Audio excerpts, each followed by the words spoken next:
plans for a weapon that destroyed Earth 2 are in Moscow. At a fight club. Dad, let us help. You sure about this? Not so fast, Oliver Queen. Mia!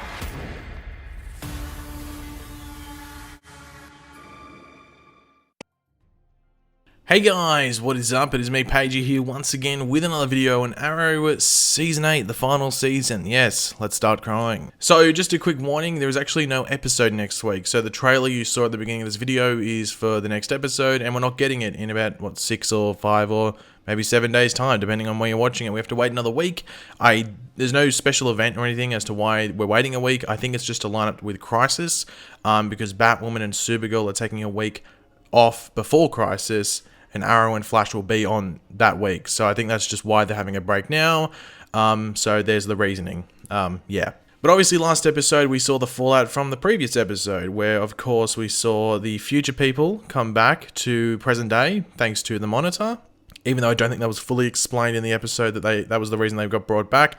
I think that was actually a deleted scene, which we'll bring up later in the video. But of course, we saw the fallout from that, so we saw them all mingling. We saw Oliver and William have a very good relationship, Mia and Oliver not have a very good relationship, and also Connor and Diggle have a very awkward and actually non-existent in regards to the present day relationship as well, which I wonder if that'll affect things going forward in regards to both Diggle and Connor. Maybe Connor might try and prevent himself being adopted, so JJ doesn't turn out to be, well, such a dick in the future, let's be completely honest. And then of course we had like the sub-story with Curtis and Oliver, and Curtis figuring out all the antimatter stuff and where we could possibly get something like it, exactly like it, just, you know, similar to actually use against the Monitor, because Oliver's got his suspicions. And then, of course, right at the end of the episode, we did, of course, see Laurel approached by the Monitor, and he's like, yo, want your Earth back? Want Earth 2 back? Well, you're going to have to betray Oliver Queen for that to happen. And it looks like Laurel's going to, go through with that and actually betray Oliver. But, of course, throughout this video, as we go through some information in the trailer itself, be sure to let me know all of your various opinions in the comment section down below.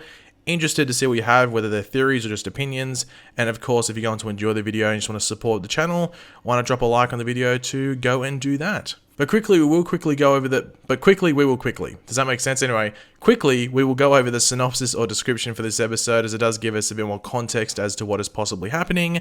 And yeah, let's do that. Upon learning the key to oppose the Monitor, Oliver and team return to Russia on a mission to gather the necessary materials.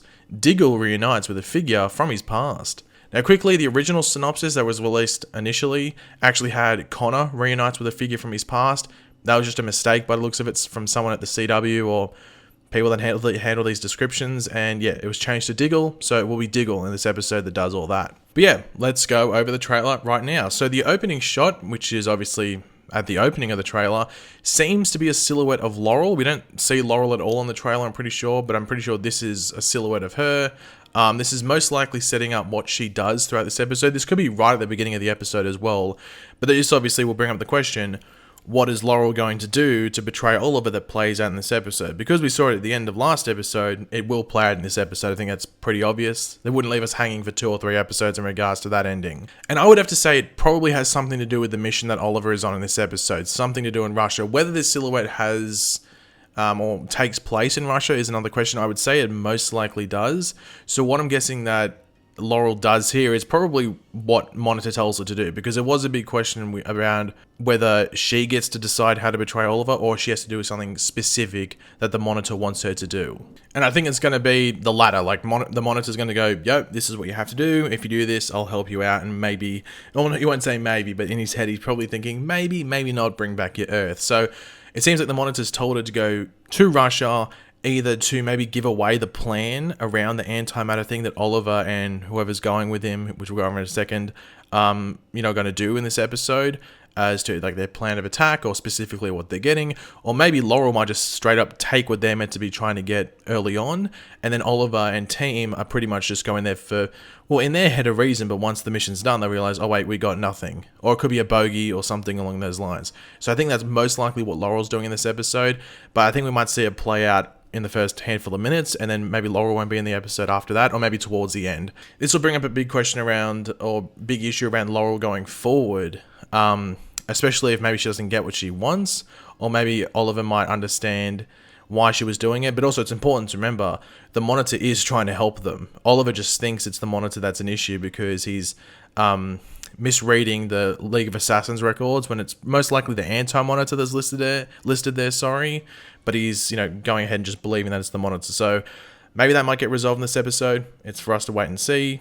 As I alluded to before, there was that deleted scene from last episode that was actually in the promo images for last episode, which had the Monitor and Oliver, and it seems to be in that alley where both Diggle and Connor had their conversation, as well as Diggle and Renee. So if I was going to have a guess, maybe Oliver chases out someone here. Maybe it might be Mia, might be William, might be Diggle or something like that. And the Monitor appears behind him and maybe explains something. Maybe he reveals that he was the one to bring them back. And maybe they didn't feel that this was the right time to reveal that. Or have this conversation between Oliver and the Monitor. I don't know. It was in the promo images, but wasn't in the actual episode. But you never know. Maybe they might move it into this episode, episode 5. That's for us to wait and find out. The plans for a weapon that destroyed Earth 2 are in Moscow. So that's said by Williams. So that, of course, as we've already said, is where we're heading in this episode. Or did I just say specifically Russia? Well, now we're heading to Moscow specifically. Now, the fact that they are at a fight club throughout this episode does seem a bit silly. A bit stupid to be. I don't know why they would have the plans for an antimatter sort of weapon or weapon similar to that in a fight club. I don't know, just unless it's like secret base of a mob, or you think you'd have it a bit more in a bit more of a secure location. It just seems like anyone could walk in here and bet. Anyway, but let's just go with this fight club thing, I guess. I guess maybe they might explain why this makes sense in the episode at some point. That's for us to wait and see. Now, obviously, I'm guessing the fight club thing is similar to sort of like having, obviously it's like the season 5 flashbacks, but obviously it's important to remember when we met Mia, she was a fighter at a fight club known as Black Star. Now, important thing to note, that she's still referred to as Black Star in on set, behind the scenes. All of her stuff is labeled as Black Star. It's not actually labeled, all of the Green Arrow stuff that she wears, she's called Black Star. So I wonder if they're gonna, the spin-off's called Green Arrow and the Canaries, but I'd actually prefer if she was called Black Star. I don't really want her to have the Green Arrow mantle, so hopefully they might stick with Black Star, because I think it just works better with her character. But there's a throwback to a couple of things here by just having it set in the fight club. But speaking of Mia, she says, "Dad, let us help." So yeah, said by Mia. Now, Mia and William seem to be the only ones that go to Moscow with Oliver. We don't see anyone else there in the trailer, just Mia and William. Now, obviously, Renee, Dinah, maybe Connor are there as well, but there's no one else in this trailer outside of the silhouette of Laurel and then the Moscow stuff and Oliver, William, and Mia. So, have to wait and see where it plays out in regards to who is the team that goes with Oliver. Now, there has been concerns about what's happening now with the future people coming in and melding or molding and merging with the present day, that it could have similarities to maybe Nora from the Flash last season, where that type of scenario was that she came back and pretty much hijacked the show from Barry. It wasn't the Flash show, it was the Nora show, and it wasn't as interesting as if Barry was leading it. I don't think it'll be that level, because I think Oliver's always going to be in the main figure, because it's Arrow, it's the last season as well, and he's basically on this mission with the Monitor. But I can understand if it hijacked from maybe the supporting characters, like maybe Diggle not getting as much screen time as someone like people like Mia, William, and maybe even Connor. So I can understand that criticism. I think that's something for us to wait and see, because last episode was an episode where those people had to be there.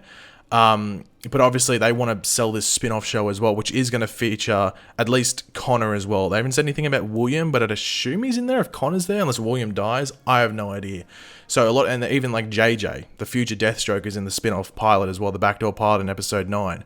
So I'd assume a lot of these characters are going to be there. So they really want to sell, and we'll just sell these characters to the audience. So they might force them into a lot of stuff from present day, but that's for us to wait and see. Don't judge it off episode 4. Just because it was a bit of a messy episode and they just had to set them up here. But this episode should tell us a lot, but we'll have to wait and see. But yeah, if you do have any opinions on this, let me know in the comments, because I'm interested to see what people say. I'm not trying to be critical here. I'm just going over facts from what people are saying. But let me know, do you think there's a possible Nora type situation here from the Flash, where there could be a bit of a hijacking of the show? Or do you think it'll fix up in episode 5, and beyond, and it'll just play out a bit more naturally? Let me know what you think in the comments. Mia is obviously a big question mark on it, but I think she'll improve, and I've been one of the biggest critics of Mia. I told you, she sucked. But I think the last 5 minutes of episode 4 are starting to turn that around, hopefully. There's room for her to improve, a lot of room, and I think she can. But the show needed to act upon this quickly, because it couldn't be a Felicity point where there's lovers of the character and then complete haters. There's not a lot of grey area. So yeah, they really did need to address it quickly and make sure that you don't form those groups. Like, obviously you can have people that love it, but you can't have it that there's such a divide, and they needed to jump on that early. Might have been a bit too late. They really should have jumped in it by the end of last season, but look, if they jump on it by now, at least a couple of episodes before this proposed spin-off, then I guess it's better late than never. Now, the main threat in this episode is this bald guy. I'm pretty sure he'll go by The Machine. That will be his name in this episode. At least that's what it's being said.